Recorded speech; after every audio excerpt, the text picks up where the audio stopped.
Guys, welcome back. This is Prashant and welcome to Fantastic Physics. So today we will discuss about the next chapter, friction. Okay. So last class में हमने discuss किया था Newton's law of motion and one more important thing that is initially जो भी अभी NEET की preparation कर रहे हैं एंड और those who are preparing for IIT JEE. So initially आपको फिजिक्स में क्या करना है कि आपको भी एक बुक पे फोकस करना है. इनिशियली आप क्या कीजिए, एक फिजिक्स से आप एक बुक अच्छे से कंप्लीट कीजिए. बिकॉज कई बार क्या होता है कि आप कंसेप्ट क्लियर करते हैं आफ्टर रीडिंग कंसेप्ट, बट कई बार क्वेश्चंस आप जब तक आप न्यूमेरिकल आप बार बार सॉल्व नहीं करेंगे, बार बार प्रैक्टिस नहीं करेंगे, then you will not feel confident about the concept. Okay, so initially आपको ज़्यादा बुक पे फोकस नहीं करना है, you have to focus on the one book. है वो आप डिसाइड कर सकते हैं. मेरे केस में अगर मैं बताऊँ, जब मैंने अपना IIT क्रैक किया था, at that time I prepared from HC Verma. ठीक है, कॉन्सेप्ट बहुत क्लियर, अच्छे से क्लियर है उसमें, एंड उनके जो क्वेश्चन आंसर एग्जाम्स है बहुत अच्छे हैं. Okay, so you can try from that book also, but initially आप एक बुक फोकस कीजिए. Okay, so today we will discuss about friction. Okay, so first of all, what is friction? Okay, so let's discuss this concept, this definition with the example. Let's say there is a object O and there is a surface S. Okay, so here we can see object O का जो surface है, it is touching with surface of S. Okay, अब होता क्या है? So because of intermolecular attraction between those forces,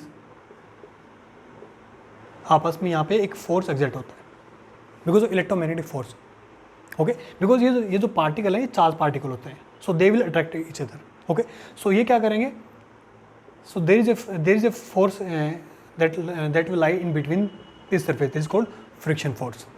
ठीक है, आप जिस हिसाब से मैंने ये बताया आपको the definition of friction, but इसके एग्जैक्टली जो अप्लीकेशंस हैं, एग्जैक्टली आपको उसको वैल्यू कैसे डिफाइन करनी है, किस तरह आपको मतलब मेजर करना है, वो आपको समझ आएगा एप्लीकेशंस पे. ओके, सो फंडा क्या है कि जब भी दो सरफेस आपस में टच करेंगे तो वहाँ पे एक फोर्स होगा, that is called friction force. Okay, for example let's say again, ये कोई बॉडी A है, ये किसी सरफेस. ओके, अब क्या है, लेट्स से एक फोर्सेस की बात करते हैं. So because of surface in पे एक क्या होगा, नॉर्मल फोर्स N होगा. सेम इस पे भी एक फोर्स N होगा because of this object. Okay, let's say अभी को फ्रिक्शन फोर्स यहाँ एग्जिस्ट करता है F. Okay, so the contact force, इसका जो नेट रिजल्ट आएगा नॉर्मल फोर्स का और फ्रिक्शन फोर्स का, मैं अभी सिर्फ ब्लॉक एक ही बात कर रहा हूँ, उसमें मैं डिज़ाइन कर रहा हूँ. ओके, सो यहाँ पे एक रिजल्टेंट फोर्स आएगा, जिसको बोलते हैं contact force.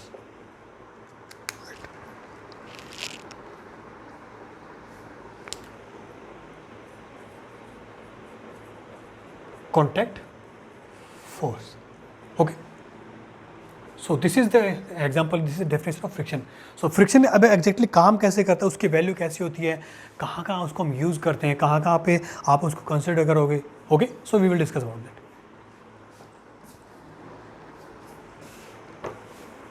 So first of all, next point we will discuss about contact force. Contact force, surface है.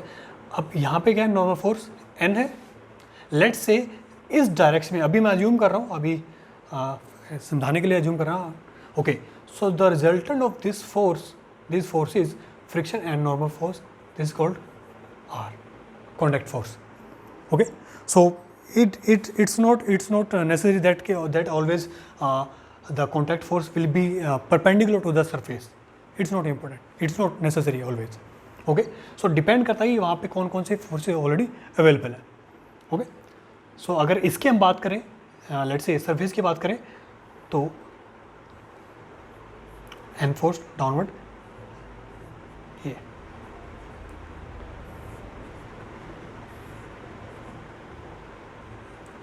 R, ये बिल्कुल अपोजिट.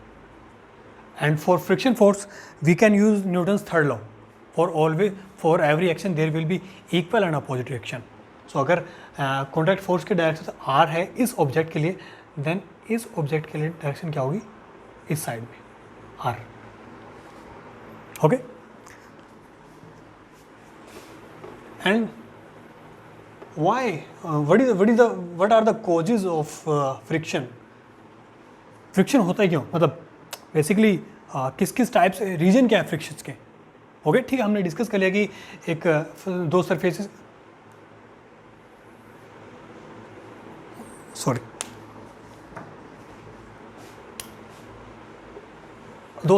के बीच में रिएक्शन होता है, फ्रिक्शन होता है, हमने कर लिया डिसाइड. बट उसके मतलब उसके अंदर क्या क्या कैटेगरीज है, क्या क्या रीजन्स है. So first of all one of the reason is the interlocking. Let's say अगर हम इसको जूम करेंगे, अगर इसको हम माइक्रोस्कोपिक लेवल पे देखेंगे, सो ये जो सरफेस है ऐसे like this, same like this. So interlocking of this irregular surface area, so because of this friction होता है.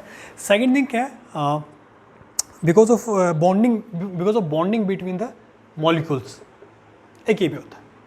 Okay, it's not very important, I am just sharing कि एग्जैक्टली मतलब जो फ्रिक्शन के एग्जैक्टली जो डेफिनेशन में डिस्कस किए जो सरफेस के बारे में, उसके अंदर कैसे कैसे होता है.